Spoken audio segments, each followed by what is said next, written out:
Bismillahirrahmanirrahim. Assalamualaikum warahmatullahi wabarakatuh. Selamat sore sahabat-sahabat Kang Jai dimanapun berada.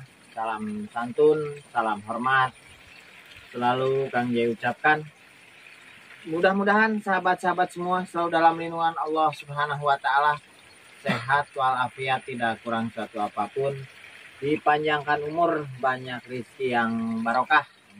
Amin ya robbal alamin. Masih bersama dengan Kang Pio ya. Jadi hari-hari saya memang tidak pernah lepas dari Kang Pio. Jadi kemana aja, di mana ada Kang Jai, di situ ada Kang Pio. Apalagi lagi konten kayak gini ya Kang. Ini alhamdulillah kita baru selesai nyangkul di sawah. Sahabat-sahabat ini galengan. Buat galengan. Kalau orang Sunda mah mopok katanya Kang Pio. Jadi kan musim habis panen, kita mau mulai garap sawah lagi. Mudah-mudahan hasilnya bisa kita manfaatkan untuk bekal sehari-hari ya Kang Pio. Jadi ini Kang Jai dan Kang Pio dimintai tanggapan oleh salah satu sahabat ya terkait itu yang lagi viral di Ciamis, Jawa Barat, tepatnya di Desa Cisontrol ya Kang Pio, di Kecamatan Rancah. Itu sebuah kejadian yang cukup miris dan memilukan, di mana seseorang, kalau tidak salah namanya Pak Tarsum. Sama ya kayak mertuanya Kang Pio namanya. Aduh ya kebetulan sih kali ini. Jadi Pak Tarsum ini diduga mengalami depresi yang sangat serius Kang Pio, kalau sampai melakukan tindakan itu membunuh istrinya sendiri ya Kang Pio. Masya Allah, naudzubillahi min dzalik, mudah-mudahan ini tidak terjadi pada kita semua. Jadi Pak Tarsum ini sampai tega membunuh istrinya, yaitu saudari Ibu Yanti kalau tidak salah. Ibu Yanti ini kronologisnya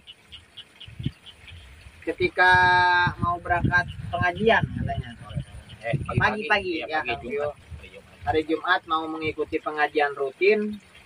Terus Pak Tarsum ini suaminya karena mengalami depresi yang sangat berat, itu sampai tega ya melakukan pembunuhan dan apa sih Kang bahasa mutilasi ya, bahasa Indonesianya memotong-motong bagian tubuh dari istrinya sendiri dan diiderkan Kang Jul, diider. Ya, ditawarin ke tetangganya. Ditawarin ke tetangga-tetangganya, Masya Allah ya sahabat-sahabat, begitu ngerinya ya.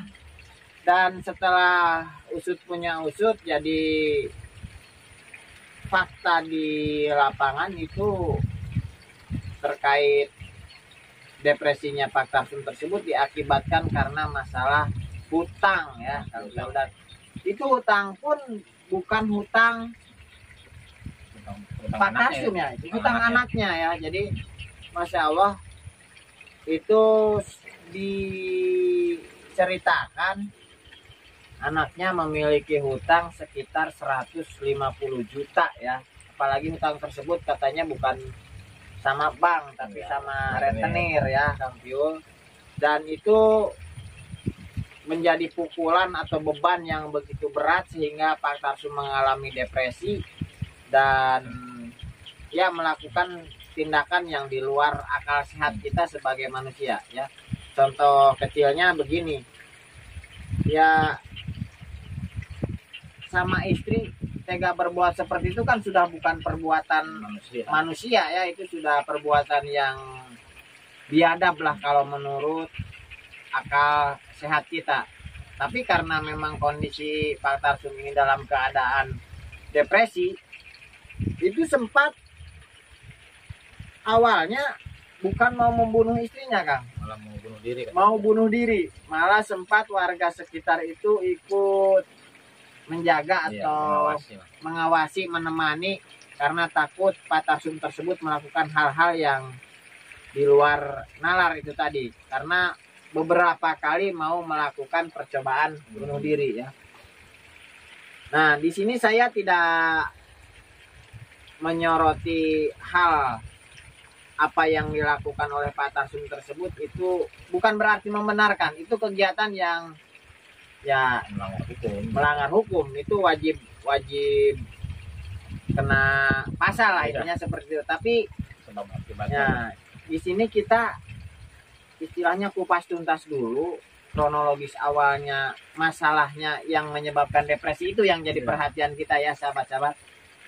Jadi anak Pak Tarsum yang kuliah atau apa itu Kang, di Jogja katanya kan? Kayaknya sih kuliah. Ya. Jadi anaknya yang di Jogja tiba-tiba ketahuan memiliki hutang 150 juta rupiah pada rentenir akibat dari judi, Kang Bio. Nah, itu yang akan kita bahas. Jadi kita sorot akar mula permasalahan sampai terjadi hal seperti itu diawali karena judi, Kang. Nah, lagi-lagi di sini Kang Jai ya sedikit mengulas tentang ini karena ini bukan yang pertama kalinya ya. Jadi bukan kasus pertama kali terjadi sesuatu hal yang sangat mengerikan yang diakibatkan dari judi ya. Ini judinya karena zaman sekarang mungkin judinya online gitu ya.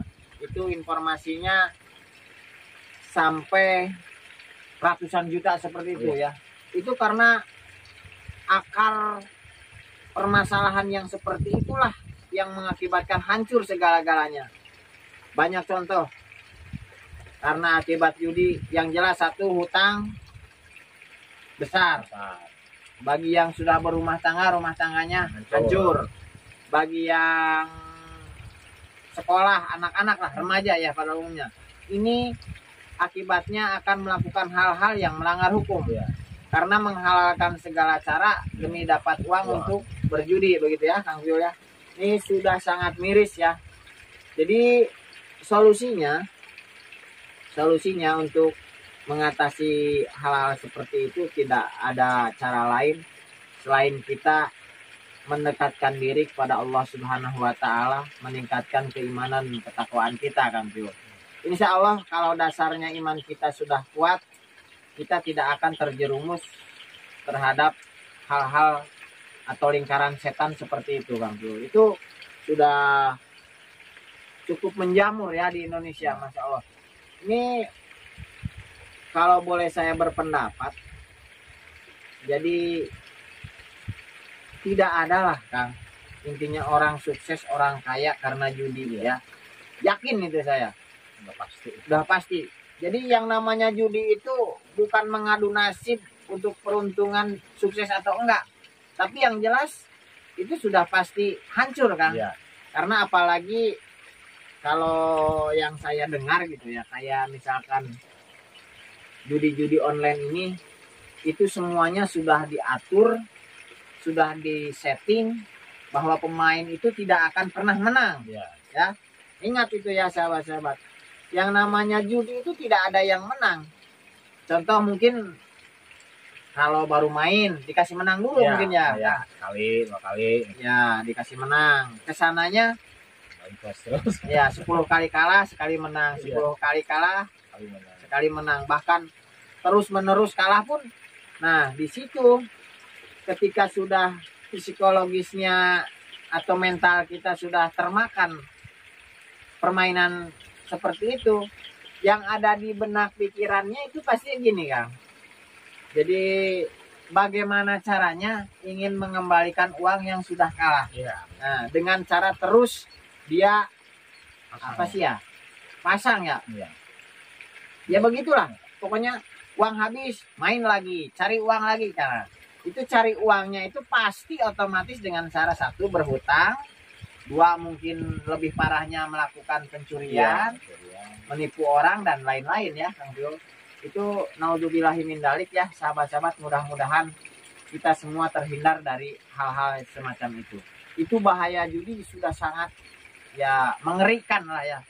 Nah itu tadi sempat Pak Tarsu mengetahui anaknya terjerumus ke lingkaran judi, akhirnya dia depresi dan sampai tega menghilangkan nyawa istrinya sendiri, bahkan dipotong-potong, dimutilasi ya, intinya seperti itu, didagangkan ke tetangga mau dijual. Masya Allah, ini sedang viral ya sahabat-sahabat, di Indonesia terjadi, dan itu lokasinya tidak jauh dari tempat tinggal kita ya Kang Piul.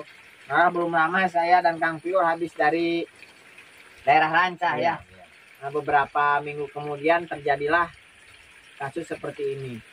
Dan ini perlu disadari bahwa semua ini diakibatkan karena keimanan kita yang tidak kuat ya. Itu imannya tipis ya. Jadi apapun itu, ketika orang sudah istilahnya terjerumus ke lingkaran judi, ya kemenangan seorang penjudi adalah berhenti, Kang Piul. Betul sekali. Ya, itu kalau menurut saya, sahabat-sahabat perlu ingat, catat apa yang saya katakan. Bagi para penjudi ya, atau orang yang masih suka judi-judi, kemenangan yang mutlak kalian itu bukan dihasilkan dari hasil apa yang kalian dapat dari judi tersebut, tapi kemenangan kalian adalah dengan cara kalian berhenti main judi. Karena dalam judi itu tidak ada ceritanya orang judi itu menang, karena sudah disetting, diatur sedemikian rupa oleh Banar ya, Kang Piul. Masya Allah, mudah-mudahan ini semua tidak terjadi sama kita. Dan bagi keluarga yang mengalami hal tersebut, mudah-mudahan diberi keimanan, ketabahan, kesabaran, sehingga bisa menerima apa yang sudah terjadi. Dan bagi sahabat-sahabat yang lain atau mungkin orang-orang di sekitar kejadian tersebut atau warga sekitar, ini bisa menjadi hikmah atau pelajaran yang sangat berharga untuk kita, bahwa yang namanya judi itu menghancurkan segalanya. Seperti itu ya Kang Piul. Mungkin itu saja yang bisa saya sampaikan. Kurang lebihnya saya mohon maaf apabila ada tutur kata saya yang kurang berkenan, yaitu sahabat-sahabat juga, rekan-rekan semua. Itu semata-mata karena saya, Kang Yai dan Kang Piul hanya manusia biasa. Sudah barang pasti banyak salah dan hilafnya. Kebenaran hanya milik Allah Subhanahu wa taala. Assalamualaikum warahmatullahi wabarakatuh.